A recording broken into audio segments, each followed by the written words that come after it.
हाँ विद्यार्थी मित्रों गुड मॉर्निंग। गया तासमां આપણે સંભાવનાના પ્રકરણમાં કેટલીક વ્યાખ્યાઓ અને કેટલાક પારિભાષિક શબ્દો જોયા છે।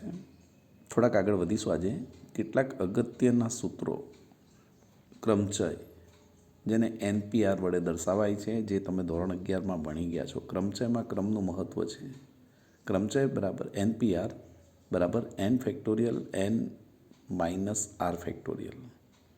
સંચય જેમાં કોઈ પણ વસ્તુ પસંદ કરવાની હોય છે। ક્રમચયમાં ક્રમનું મહત્વ છે, જ્યારે સંચયમાં ક્રમનું મહત્વ નથી। ક્રમચયમાં A અને B ને A આ બે ગણાય છે, જ્યારે સંચયમાં A અને B ને A એ બંને એક જ છે।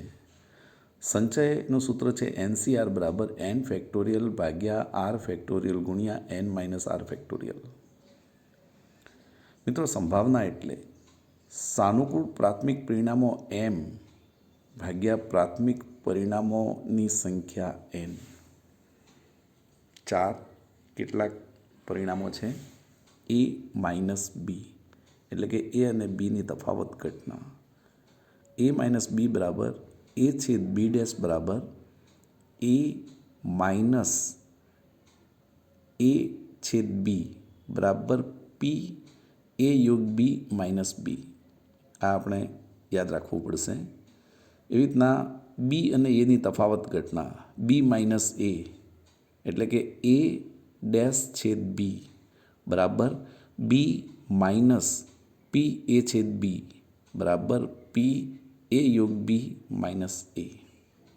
આ જ રીતે બીજા પરિણામો છે P A યોગ B ડેશ બરાબર P A યોગ B ડેશ બરાબર 1 માઇનસ P A યોગ B બરાબર P A ડેશ છેદ B ડેશ A છેદ ડેશ A ડેશ છેદ B ડેશ A ડેશ છેદ B ડેશ। આ જ રીતે P બરાબર P ઘટના A છેદ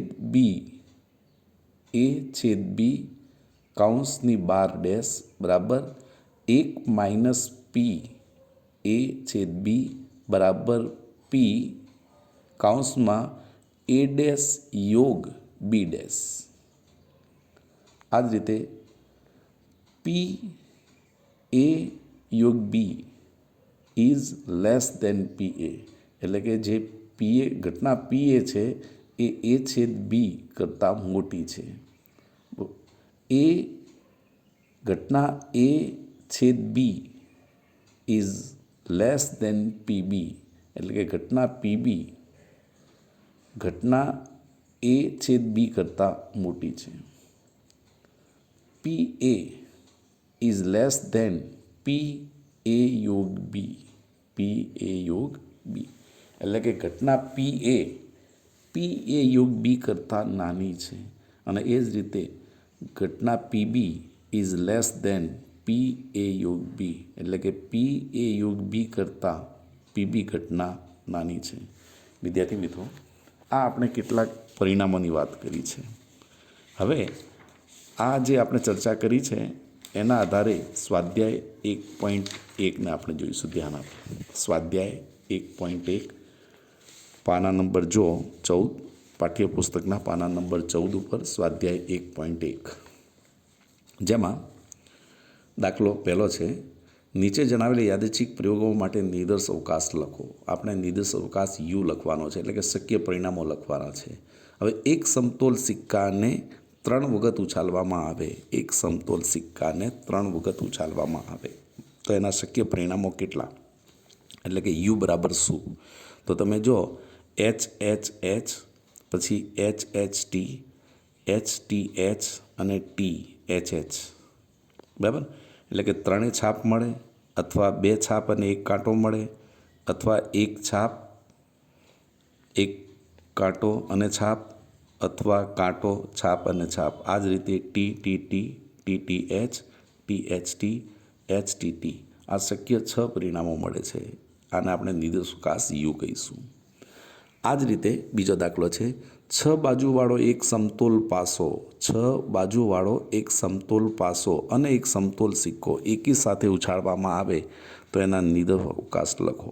તો તમે જો દાખલા નંબર 1નો બીજો દાખલો છે, જેમાં 1H 2H 3H 4H 5H 6H એટલે કે 1 અને છાપ, 2 અને છાપ, 3 અને છાપ, 4 અને છાપ, 5 અને છાપ, 6 અને છાપ. આ જ રીતે 1T 2T 3T 4T 5T અને 6T એટલે કે જે સમઘન પાસો છે એની ઉપર 1 મળે અને કાંટો મળે.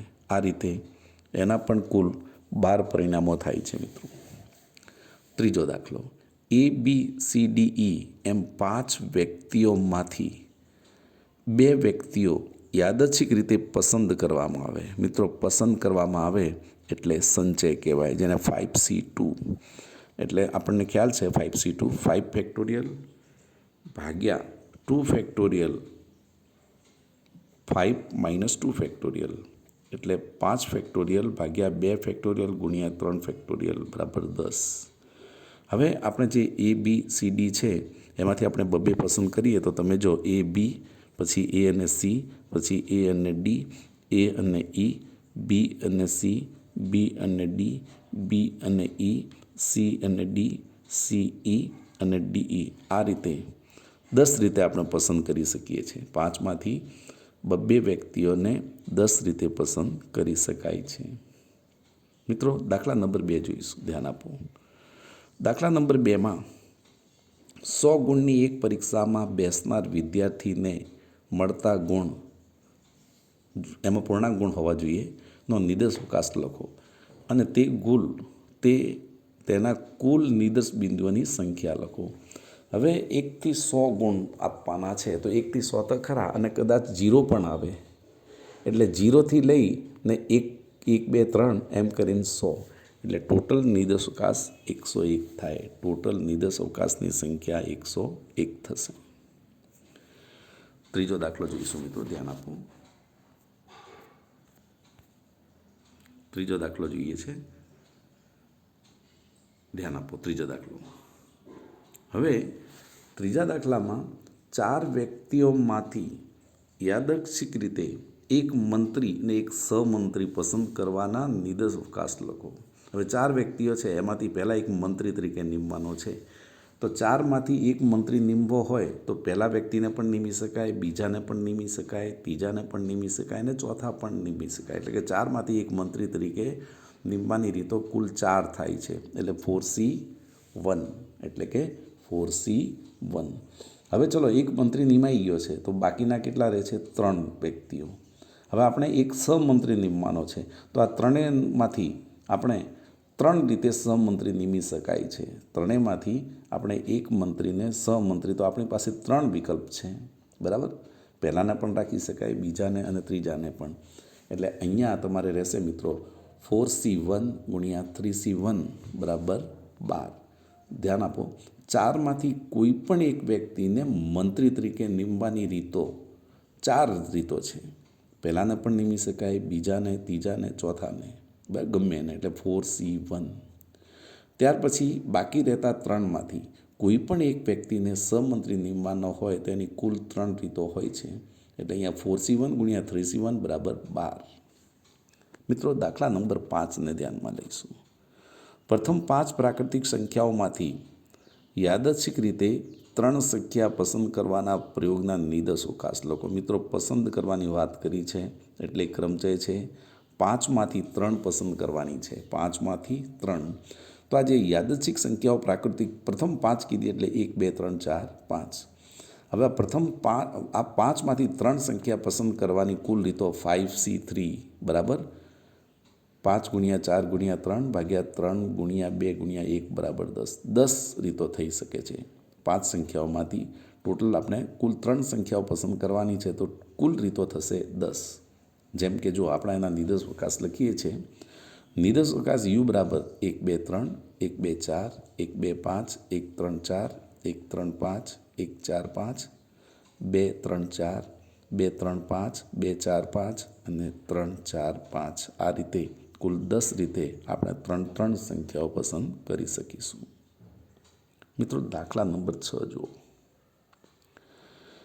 એક સંખ્યા પસંદ કરવાના યાદચ્છિક પ્રયોગના નિદર્શાંક u બરાબર 1 2 3 થી લઈને ટોટલ 20 છે. નીચેની ઘટનાઓ દર્શાવતા ગણ લખો. હવે 1 થી 20 સંખ્યાઓ આપેલી છે ને એમાંથી આપણે નીચે જે દર્શાવ્યા છે એ પ્રમાણેના આપણે ગણ શોધવાના છે, નિદર્શાંક શોધવાના છે. પસંદ કરવામાં આવેલ સંખ્યા અયુગ્મ હોય, પસંદ કરવામાં આવેલી સંખ્યા અયુગ્મ હોય તેને ઘટના એ કહીએ તો ધ્યાન આપો. પસંદ કરેલી સંખ્યા અયુગ્મ હોય તેને ઘટના એ કહીએ તો ઘટના એ બરાબર અયુગ્મ. 1 3 5 7 9 પછી 11 13 15 17 અને 19 આ અયુગ્મ સંખ્યાઓ થઈ. 2 પસંદ કરેલી સંખ્યા 3 વડે નિશેષ 3 વડે વિભાજ્ય હોય તે ઘટનાને બી કહીએ તો, એટલે કે જે 1 થી 20 સંખ્યાઓ છે એ ઘટનાને આપણે 3 વડે ભાગી શકાય એવા ગણ શોધવાના છે. તો બી બરાબર જો 3 6 9 12 15 ને 18. ત્રીજો છે 2 અથવા 3 વડે વિભાજ્ય હોય તેવી ઘટનાને સી કહીશું. 2 અથવા 3 વડે એટલે કે 2 વડે પણ ભાગી શકાય અને 3 વડે પણ ભાગી શકાય. 2 અથવા 3 વડે તો 2 3 4 6 8 9 10 12 14 15 16 18 અને 20. 2 અથવા 3 વડે નિશેષ ભાગી શકાય. અથવા શબ્દ છે એટલે 2 વડે પણ આવે ને 3 વડે પણ આવી શકે, બરાબર. અને જ્યારે 2 અને 3 કહે તો તમારે અહીંયા 2 અને 3નો ગુણાકાર કરી ને આપણે સંખ્યાઓ શોધવાની હોય છે. મિત્રો, દાખલા નંબર 7 જોઈ લઈએ. દાખલા નંબર 7. 2 બાળકો ધરાવતા કુટુંબમાંથી યાદચ્છિક રીતે એક કુટુંબ પસંદ કરવામાં આવે છે. આ કુટુંબના બાળકોની જાતિ નર અને નારી એટલે કે બી અને જીની નોંધ કરવામાં આવે છે. આ પ્રયોગનો નિદર્શાંક લખો અને નીચેની ઘટનાઓ દર્શાવતી ગણ પણ લખો. હવે યુ બરાબર તમે જો 2 બાળકો છે એટલે બંને છોકરા હોય અથવા એક છોકરો અને છોકરી હોય અથવા છોકરી અને છોકરો હોય અથવા બંને છોકરીઓ હોય. હવે એના ઉપરથી આપણે જવાબ આપવાના છે. એક બાળક છોકરી હોય તેને ઘટના એ કહીએ તો, એક બાળક છોકરી હોય તેને ઘટના એ કહીએ તો તમે જો બી અને જીમાં એક છોકરી છે અને જી અને બીમાં એક છોકરી છે એટલે એ ડેશ બરાબર બી જી અને જી બી. હવે બીજો પ્રશ્ન છે. ઓછામાં ઓછું એક બાળક છોકરી હોય, ઓછામાં ઓછી એક બાળક છોકરી હોય, વધુમાંની કોઈ વાત કરી નથી. એટલે તમે જો ઓછામાં ઓછી એક છોકરી તો હોવી જ જોઈએ, વધુની કોઈ વાત કરી નથી એવી ઘટના તો જો બી બી એમાં એક પણ છોકરી નથી એટલે એ ન લેવાય. એવી રીતના બી જી એમાં એક છોકરી છે, જી બી એમાં પણ એક છોકરી છે અને જી જી 2 છોકરીઓ છે. ઓછામાં ઓછી એક હોવી જોઈએ, વધુમાં વધુ કેટલી એવી વાત નથી કરી. એટલે અહીંયા A2 ઘટના બરાબર બીજી જીબી અને જીજી. મિત્રો, તમને ખ્યાલ આવ્યો હશે. Thank you.